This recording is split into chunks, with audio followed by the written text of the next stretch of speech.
현진건의 비사관과 러브레터. 1900년에 대구에서 출생하여 1910년 일본 도쿄 세이조 중학을 졸업한 후 상해 호강대학에 입학해서 귀국하고 백조의 동인이 되었다. 작품으로는 빈처, 할머니의 죽음, 운수 좋은 날, 사립정신병원장 등 많은 작품을 남겼습니다. 시여학교에서 교원 겸 기숙사 사감 노릇을 하는 비여사라면 딱장되어 독신주의자여 찰진 야속꾼으로 유명하다. 40에 가까운 노처녀인 그는 주근깨 투성이 얼굴이 처녀다운 맛이란 약에 쓰려도 찾을 수 없을 뿐인가 시들고 거칠고 마르고 누렇게 뜬 품이 곰팡스런 굴비를 생각나게 한다. 여러 겹 주름이 잡힌 훌렁 벗겨진 이마라든지 숱이 적어서 법대로 쪽지거나 틀어 올리지를 못하고 엉성하게 그냥 빗어넘긴 머리꼬리가 뒤통수에 염소똥만하게 붙은 것이라든지 벌써 늙어가는 자취를 감출 길이 없었다. 뾰족한 입을 앙다물고 돋보기 너머로 쌀쌀한 눈이 노릴 땐 기숙생들이 오싹하고 몸서리를 치질 만큼 그는 엄격하고 매서웠다. 이 비여사가 직업을 하다시피 싫어하고 미워하는 것은 소위 러브레터였다. 여학교 기숙사라면 의뢰 그런 편지가 많이 오는 것이지만 학교로도 유명하고 또 아름다운 여학생이 많은 탓인지 하루에도 몇 장씩 죽느니 사느니 하는 사랑 타령이 날아들어 왔었다. 기숙생에게 오는 사신을 일일이 검토하는 터이니까 그따위 편지도 물론 비여사의 손에 떨어진다. 달짝지근한 사연을 보는 족족 그는 더할 수 없이 흥분되어서 얼굴이 불그락 푸르락 편지 든 손이 발발 떨리도록 성을 낸다. 아마 까닭없이 그런 편지를 받은 학생이야말로 큰 재변이었다. 하학하기가 무서운 그 학생은 사감실로 불리어간다. 분해서 못 견디겠다는 사람 모양으로 새근새근하며 방안을 왔다 갔다 하던 그는 들어오는 학생을 잡아먹었듯이 노리면서 한 걸음 두 걸음 코가 맞닿을 만큼 바싹 다가들어 서서 딱 마주선다. 웬 영문인지 알지 못하면서도 선생의 기색을 살피고 겁부터 집어먹은 학생은 한동안 어쩔 줄 모르다가 간신히 무기만한 소리로 저를 부르셨어요? 하고 묻는다. 그래 불렀다. 왜? 팍 무는 듯이 한마디 하고 나서 매우 못마땅한 것처럼 교의를 우당퉁탕 당겨서 철썩 주저앉았다가 학생이 그저 서 있는 걸 보면 장승이냐? 왜 앉지를 못해? 하고 또 소리를 빽 지르는 법이었다. 스승과 제자는 조그마한 책상 하나를 세 두고 마주 앉는다. 앉은 뒤에도 내 재상을 내가 알지 하는 것처럼 아무 말 없이 눈살로 쏘기만 하다가 한참 만에야 그 편지를 끄집어내어 학생의 코앞에 동댕이를 치며 이건 누구한테 오는 거냐? 하고 문초를 시작한다. 앞장에 제 이름이 쓰였는지라 저한테 온 것이야요 하고 대답 안 할 수 없다. 그러면 발신인이 누구인 것을 제쳐묻는다. 그런 편지의 항용으로 발신인의 성명이 똑똑지 않기 때문에 주저주저 하다가 자세히 알 수 없다고 내댈 양이면 너한테 오는 것을 내가 모른단 말이냐? 불효령을 내린 뒤에 또 사연을 읽어보라 하여 무심한 학생이 나직나직하나마 꿀같은 구절을 입술에 올리면 비여사의 역정은 더욱 심해져서 어느 놈의 소유인 것을 기어이 알려한다. 기실 보도 듣도 못한 남성의 한 노릇이요. 자기에게는 아무 죄도 없는 것을 변명하여도 고지 듣지를 않는다. 바른 대로 알아야 망정이지 그렇지 않으면 퇴학을 시킨다는 등 제 이름도 모르는 여자에게 편지할 리가 만무하다는 등 필연 행실이 부정한 일이 있으리라는 등 하다못해 어디서 한번 만나기라도 하였을 테니 어찌해서 남자와 접촉을 하게 되었냐는 등 자칫 잘못하여 학교에서 주최한 음악회나 바자회에서 혹 보았는지 모른다고 졸리다 못해 주어댈 것 같으면 사내의 보는 눈이 어떻더냐, 표정이 어떻더냐, 무슨 말을 건네더냐, 미주알 고주알 캐고 파며 얼르고 볶아서 넉넉히 10년 감수는 시킨다. 2시간이 넘도록 문초를 한 끝에는 사내란 믿지 못할 것, 우리 여성을 잡아먹으려는 마귀인 것, 연애가 자유이니 신성이니 하는 것도 모두 악마가 지어낸 소리인 것을 입에 침이 없이 요래 떠서 한참 설법을 하다가 닦지도 않은 방바닥, 침대를 쓰기 때문에 방이라 해도 마룻바닥이다. 그대로 무릎을 꿇고 기도를 올린다. 눈에 눈물까지 글썽거리면서 말끝마다 하느님 아버지를 찾아서 악마의 유혹에 떨어지려는 어린 양을 구해달라고 뒤삼고 곱삼는 법이었다. 그리고 둘째로 그의 싫어하는 것은 기숙생을 남자가 면회하러 오는 일이었다. 무슨 핑계를 하든지 기어이 못 보게 하고 만다. 친부모, 친동기간이라도 규칙이 어떠니 상학 중이니 무슨 핑계를 하든지 따돌려 보내기가 일쑤다. 이로 말미암아 학생이 동맹휴학을 하였고 교장의 설교까지 들었건만 그래도 그 버릇은 고치려 들지 않았다. 이 비사감이 감독하는 그 기숙사에 금년 가을 들어서 괴상한 일이 생겼다는 이보다 발각되었다는 것이 마땅할는지 모르리라. 왜 그런고 하면 그 괴상한 일이 언제 시작된 것은 귀신밖에 모르니까. 그것은 다른 일이 아니라 밤이 깊어서 새로 한 점이 되어 모든 기숙생들이 달고 고운한 잠에 떨어졌을째 난데없는 깔깔대는 웃음과 속살속살 낯이 새어 흐르는 일이었다.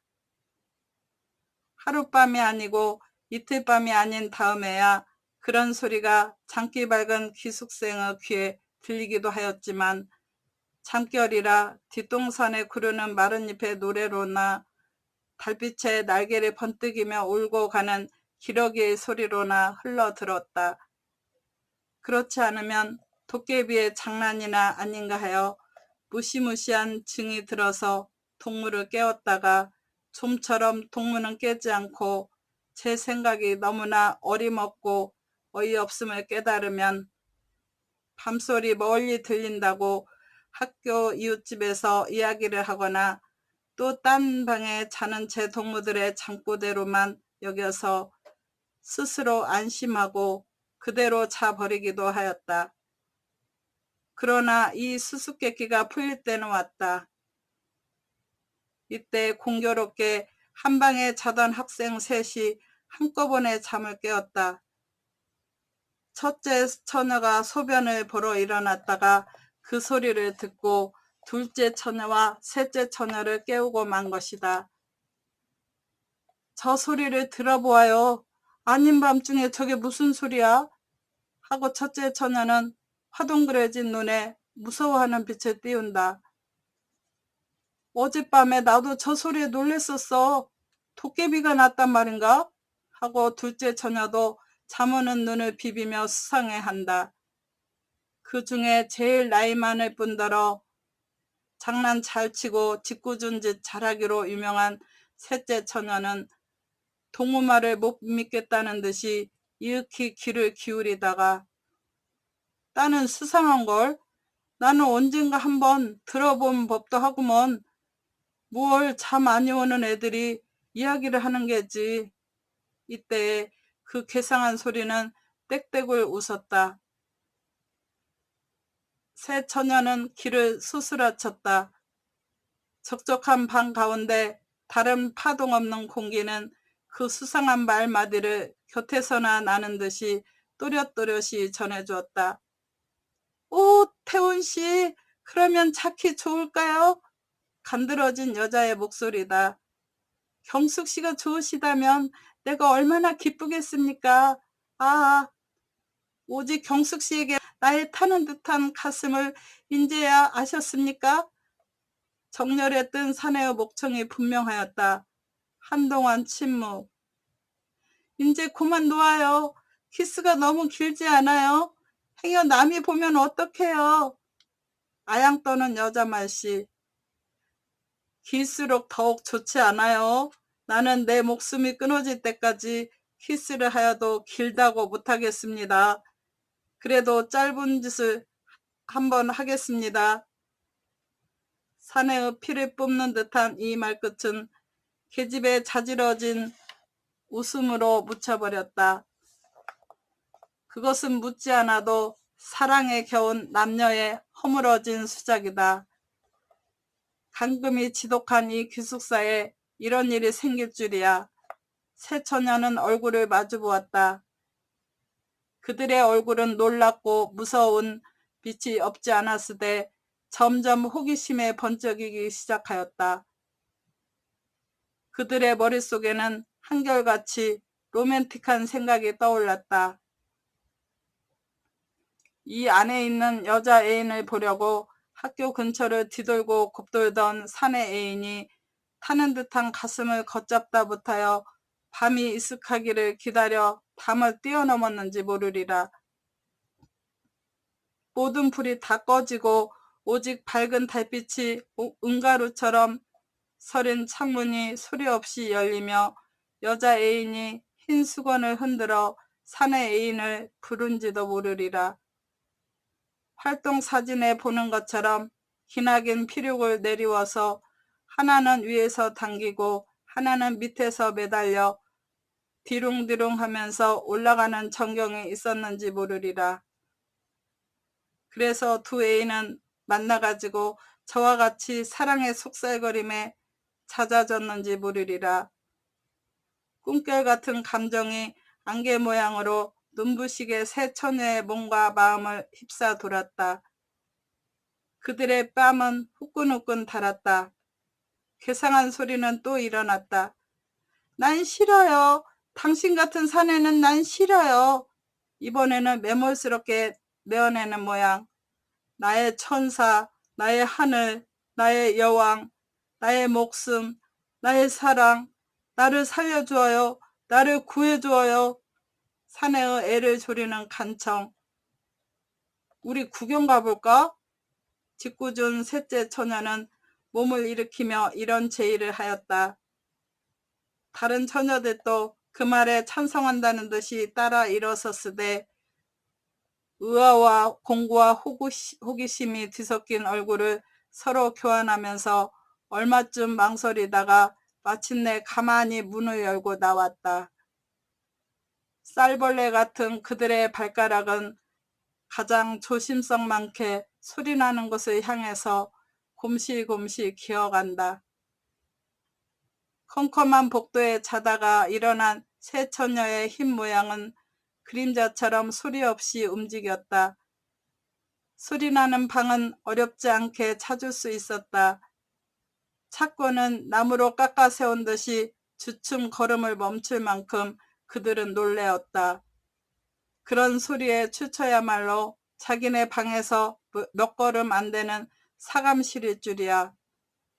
그렇듯이 사내라면 못 먹어 하고 침이라도 배앗을 듯하던 비여사의 방일 줄이야. 그 방에 여전히 사내의 비내 괄괄하는 푸념이 되풀이되고 있다. 나의 천사, 나의 하늘, 나의 여왕, 나의 목숨, 나의 사랑, 나의 애를 말려주기 싫대요. 나의 가슴을 뜯어주기 싫대요. 내 생명을 맡으신 당신의 입술로. 셋째 처녀는 대담스럽게 그 방문을 빠끔히 열었다. 그 틈으로 6 눈이 방 안을 향해 쏘았다. 이 어찐 기괴한 광경이냐. 전등불은 아직 끄지 않았는데 침대 위에는 기숙생에게 온 소위 러브레터의 봉투가 너저분하게 흩어졌고 그 알맹이도 여기저기 두서없이 펼쳐진 가운데 비어사 혼자 아무도 없이 제 혼자 일어나 앉았다. 누구를 끌어당겼듯이 두 팔을 벌리고 안경을 벗은 근시안으로 잔뜩 한 곳을 노리며 그 굴비쪽 같은 얼굴에 말할 수 없이 애원하는 표정을 짓고는 키스를 기다리는 것 같이 입을 쫑긋이 내어민 채 사내의 목청을 내어가면서 아깐 말을 중얼거린다. 그러다가 그 넋두리가 끝날 겨를도 없이 급작스레 앵 돌아서는 신용을 내며 누구를 뿌리치는 듯이 연애 손짓을 하며 이번에는 톡톡 쏘는 계집의 음성을 지어 난 싫어요. 당신 같은 사내는 난 싫어요. 하다가 재물에 자지러지게 웃는다. 그러더니 문득 편지 한 장을 문지르며 정 말씀이하여? 나를 그렇게 사랑하셔요? 당신의 목숨같이 나를 사랑하셔요? 나를 하고 몸을 추스리는데 그 음성은 분명 울음의 가락을 띄었다. 에그모니, 저게 웬일이야? 첫째 처녀가 소곤거렸다. 아마 미쳤나봐. 밤중에 혼자 일어나서 왜 저러고 있을까? 둘째 처녀가 맞방아를 찐다. 에그 불쌍해 하고 셋째 처녀는 손으로 고인 때 무르는 눈물을 씻었다. 들어주셔서 감사합니다.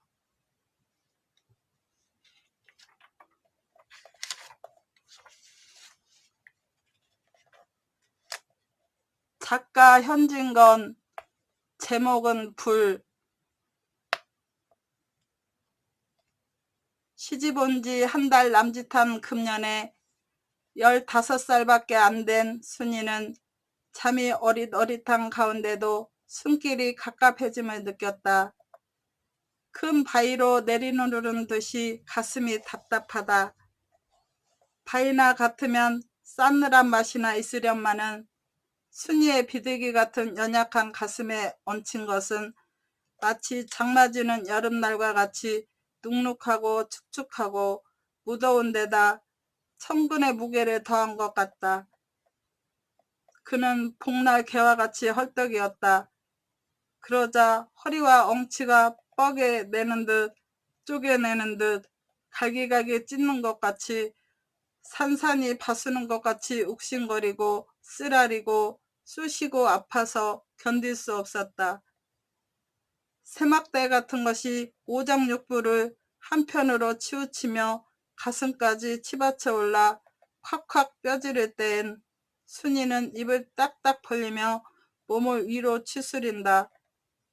이렇듯 아프니 저기 하면 잠이 깨이련만 온종일 물리기, 절구질하기, 물방아 찍기, 논에 나간 일꾼들에게 밤 나르기에 더할 수 없이 지쳤던 그는 잠을 깨랴 깰 수 없었다. 그렇다고 그가 혼수 상태에 떨어진 것은 물론 아니니 이러다간 내가 죽겠구먼 어서 잠을 깨야지 하면서도 풀칠이나 한 듯이 지어붙은 눈을 뜰 수가 없었다. 흙물같이 텁텁한 잠을 물리칠 수가 없었다. 연애 입을 딱딱 벌리며 몸을 추스리다가 나중에는 지긋지긋한 고통을 억지로 참는 사람 모양으로 입까지 빠드득 갈아붙이었다.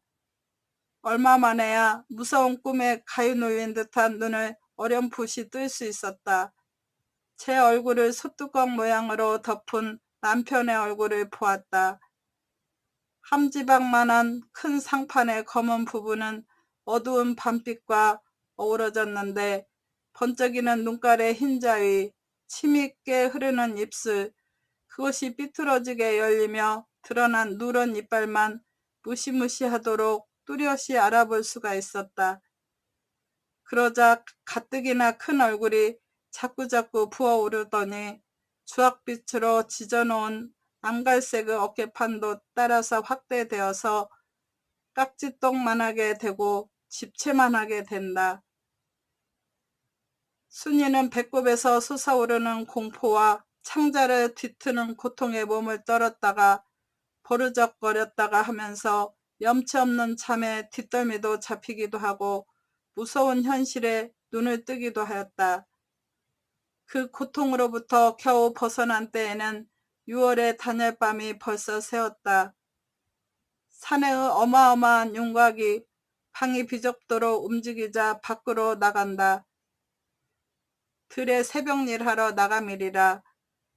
그제야 순이도 긴 한숨을 쉬며 잠을 깰 수 있었다. 짙은 먹칠이나 한 듯하던 들창이 잿빛으로 변하며 가물가물한 가운데 노란노랗이 사짜리의 눈이 드러난다.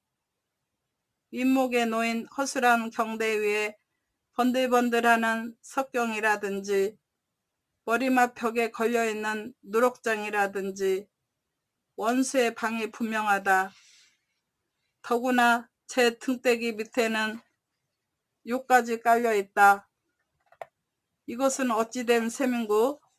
순이는 정신을 차리며 생각해 보았다. 어젯밤에 그가 잔 데는 여기가 아닐 테다.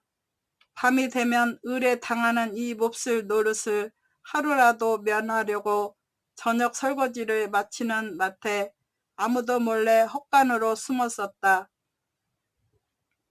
단지 둘밖에 아니 남은 벼섬을 의지삼아 빈 섬 거적을 깔고 두 다리를 쭉 뻗칠 사이도 없이 고만 고달픈 잠에 떨어지고 말았었다. 그런데 어찌 또 방으로 들어왔을까? 그 원수의 놈이 유격에 번쩍이는 눈알을 부라리며 사면팔방으로 찾다가 마침내 그를 발견하였음이리라. 억센 팔로 어렵지 않게 자는 그를 안아다가 또 원수의 방에 갖다 놓았음이리라. 그리고는 또 원수의 노릇. 이런 생각을 끝도 맺기 전에 흐릿터분한 잠이 다시금 그의 sak에 물러난 몸을 엄습하였다. 집안이 떠나갈 듯한 시어머니의 소리가 일어났다. 안 일어났니? 어서 새죽을 끓여야지. 그 소리가 끝나기도 전에 순이는 빨딱 몸을 일으킨다. 한 손으로 눈을 비비며 또 한 손으로 남편이 벗겨놓은 옷을 주섬주섬 촉망이 주워 입는다. 그는 시방껏 자지 않았던가? 그 고동을 보면 자기는 새로 정신을 한껏 모으고 호령 일하를 기다리던 군사에 질 바 없었다. 그러리만큼 자던 잠결에도 시어미의 호령은 무서웠음이리라. 총총이 마루로 나오니 아직 날은 다 밝지 않았다. 자욱한 안개를 격해서 광채를 잃은 흰 달이 죽은 사람의 눈깔 모양으로 희멀겋게 서로 기울고 있다. 저녁에 앉혀놓은 새죽솥에 가자 불을 살랐다. 비록 여름일망정 새벽 공기는 찼다. 더욱이 으스란 기를 느끼던 순이는 번쩍하고 불붙는 모양이 매우 좋았다. 새빨간 입술이 날름날름 집어주는 솔개비를 삼키는 꼴을 그는 흥미있게 구경하고 있었다. 고된 하룻밤으로 말미암아 더욱 고된 순이의 하루는 또 시작되었다. 쇠죽을 다 끓이자 아침밥 지을 물을 또 아니 이어올 수 없었다. 물동이를 이고 두 팔을 치켜 그 귀를 잡으니 겨드랑이로 안개 실린 공기가 싸늘싸늘하게 기어들었다. 시냇가에 나와서 물동이를 놓고 한번 기지개를 켰다.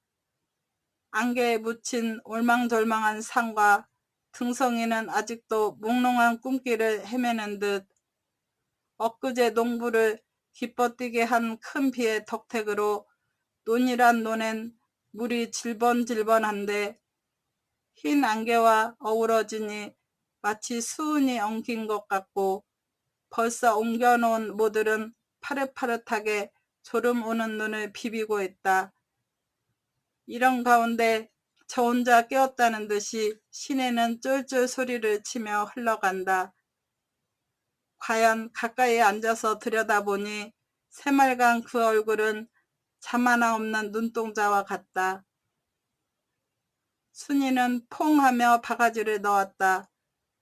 상처가 난 데를 메우려는 듯이 사방에서 모여든 물이 바가지 들어갔던 자리를 둥글게 에워싸며 한동안 야료를 치다가 그리 증상은 아니라고 안심한 것 같이 너르게 둘레를 그리며 물러나갔다. 순이는 자꾸 물을 퍼내었다. 한 동이를 여다 놓고 또 한 동이를 이려왔을째 그가 벌써부터 잡으려고 애쓰던 송사리 몇 마리가 겁없이 둥실둥실 떠다니는 걸 보았다.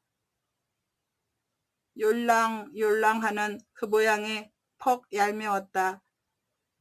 숨소리를 죽이고 가만히 두 손을 넣어서 움키려 하였건만 그놈들은 용하게 빠져 달아나곤 한다. 몇 번을 헛애만 쓴 순이는 그만 화가 더럭 나서 이번에는 돌멩이를 주워다가 함부로 물속에 고기를 때렸다. 제 얼굴에 옷에 물만 튀었지 그놈들은 도무지 맞지를 않았다. 짜증이 나서 울고 싶다. 돌질로 성공을 못한 줄 안 그는 다시금 손으로 움켜보았다. 그 중에 불행한 한 놈이 마침내 순이의 소나귀에 들고 말았다. 손새로 물이 빠져나가자 제 목숨도 잦아가는 것에 독살이나 난 듯이 파득파득하는 꼴이 순이에게는 재미있었다. 얼마 안 되어 가련한 물짐승이 죽은 듯이 지친 몸을 손바닥에 붙이고 있을째 잔인하게도 순이는 땅바닥에 태기를 쳤다. 아프다는 듯이 꼼지락하자 그만 작은 목숨은 사라졌건만 그래도 아니 죽었거니 하고 순이는 손가락으로 건드려 보았다. 그래서 일순간 전에는 파득파득하고 살았던 그것이 벌써 송장이 된 것을 깨닫자 생명 하나를 없앴다는 공포심이 그의 뒷덜미를 집었다. 그 자리에서 곧 송사리의 원혼이 날 듯 싶었다. 갈팡질팡 물을 깃고 돌아서는 그는 누가 뒤에서 머리카락을 잡아당기는 듯 하였다. 눈코를 못 뜨게 아침을 치르자마자 그는 또 보리를 찧어야 한다. 절구질을 하노라니 허리가 부러지는 것 같다. 무거운 절구에 끌려서 하마터면 대가리를 절구통 속에 찌을 뻔도 하였다. 팔이 떨어지는 것 같다. 그래도 그는 깽깽하며 끝까지 절구질을 아니할 수 없었다. 또 점심이다. 부랴부랴 밥을 다 지어서는 못 심게 하는 일꾼에게 밥을 날라야 한다. 국이며 밥을 잔뜩 담은 목판이 그의 정수리를 내리누르니 모가지가 자라에 그것같이 움츠러지는 것은 물론이려니와 키까지 졸아든 듯하였다. 이래가지고 떼어놓기 어려운 발길을 옮기며 삽작 밖을 나섰다. 새말갛게 개인 하늘엔 구름 한 점도 없고 중천에 솟은 햇님이 불같은 볕을 내리 퍼붓고 있었다. 질펀한 들에는 흙의 아들이 하얗게 흩어져 응석피듯 어머니의 기름진 젖가슴을 철벅거리며 모내기에 한창 바쁘다. 그들이 굽혔다 폈다 하는 서슬에 옷으로 다 여미지 못한 허리는 새카맣게 찧어놓은 듯하고 염치 없이 눈에까지 흘러드는 팥죽 같은 땀을 닦느라고 얼굴은 모두 흙투성이가 되었다. 그래도 한시라도 속히 한 폭이라도 많이 옮기려고 골똘한 그들은 뼈가 휘어도 괴로운 한숨 한번 쉬지 않는다. 도리어 그들은 노래를 부른다. 가장 자유로운 곡조로 가장 신나게 노래를 부른다. 땅은 흠씬 젖은 물을 끓는 햇발에 바래이고 있다. 논두렁에 엉클어진 잡풀들은 사람의 발이 함부로 밟음에 맡기며 발이 지나가기를 기다려 고개를 쳐들고 부신 햇살에 푸른 웃음을 올리고 있다. 거기는 굳세게 힘있게 사는 생명의 기쁨이 있고 더욱더욱 삶을 충실히 하려는 든든한 노력이 있었다. 간단히 말하면 건강이 넘치는 천지였다. 불건강한 물건의 존재를 허락지 않은 천지였다. 이 강렬한 광선의 바다에 싱싱한 공기를 마시기엔 순이의 몸은 너무나 불건강하였었다. 눈이 핑핑 내어 돌리며 머리가 어찔어찔하다. 온몸을 땀으로 미역 감으면서도 으쓱으쓱 한기가 들었다. 빗물이 고인 데를 건너뛰려째 물속에 잠긴 태양이 번쩍하자 그의 눈앞은 캄캄해졌다. 문득 아침에 제가 죽인 송설이란 놈이 퍼드득하고 내다르며 방어만치나 어마어마하게 큰 몽둥이로 그의 가는 길을 막았다. 속으로 악 외마디 소리를 치며 몸을 빼쳐 달아나려고 할때 그는 그만 무엇이 무엇인지 분간을 못하게 되었다. 누가 저의 머리채를 잡아서 휘슬레를 돌리는 듯한 느낌이었다. 그럴 사이에 그는 벼락치는 소리를 들은 채 정신을 잃었다. 한참 만에야 순이는 깨어났건만 본정신이 다 돌아오지는 않았다. 어리둥절하게 눈만 멀뚱거리고 있는 사이 점심밥을 이고 나가던 일, 넓은 들에서 눈을 부시게 하던 햇발, 길을 막던 송사리 생각이 차례차례로 떠올랐다. 그러면 이고 가던 점심은 어떻게 되었는가 하면서 휘 사방을 둘러볼 겨를도 없이 그는 외마디 소리를 치며 몸을 소스라쳤다. 또다시 그 원수 방에 누웠을 줄이야. 미친 듯이 마루로 튀어나왔다. 마치 귀신에게 홀린 사람 모양으로 두려움과 무서움에 휘둥그레졌다. 마당에 널어놓은 밀을 고밀개로 젓고 있는 시어머니는 뛰어나오는 며느리에게 날카로운 눈살을 던지었다. 국과 밥을 모두 못 먹게 만든 것은 그만두더라도 몇 개 안이 남은 그릇을 깨트린 것이 한없이 미웠으되 까무러치기까지 한 며느리를 일어나는 맛에 나무라기는 어려웠음이리라. 인제 정신을 차렸느냐? 왜 더 누워서 조리를 하지 방정을 떨고 나오니? 어서 방으로 들어가서 누워 있으려무나.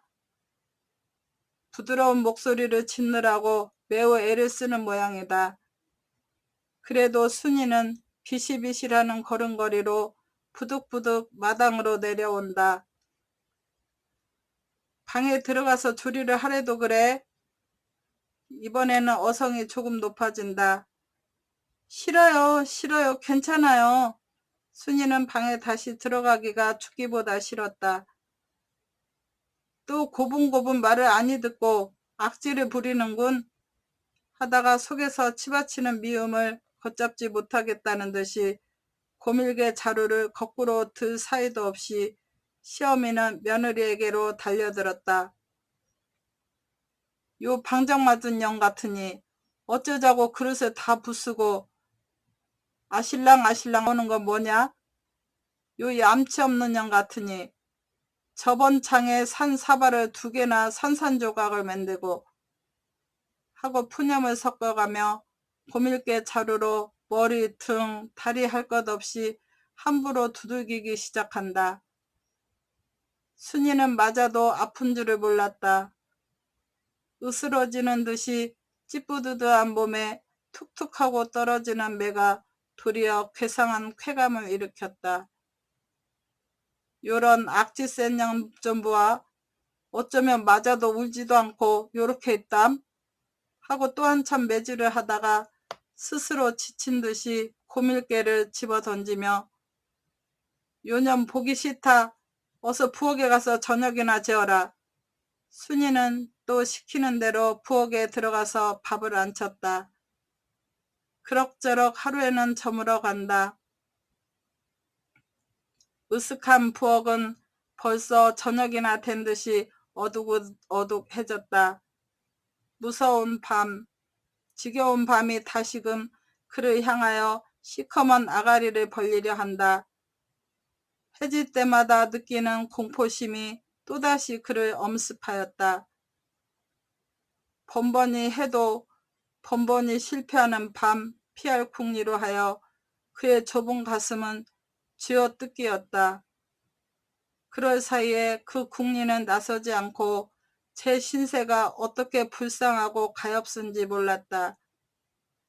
수백 리 밖에 부모를 두고 시집을 온 일, 온 뒤로 밤마다 날마다 당하는 지긋지긋한 고생, 더구나 오늘 시어머니한테 두들겨 맞은 일이 한없이 서럽고 슬퍼서 솟아오르는 눈물을 걷잡을 수 없었다.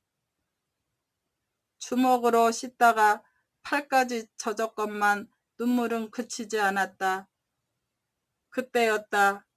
누가 뒤에서 그의 어깨를 흔들었다. 순이는 무심코 돌아보자마자 간이 오그라붙는 듯하였다.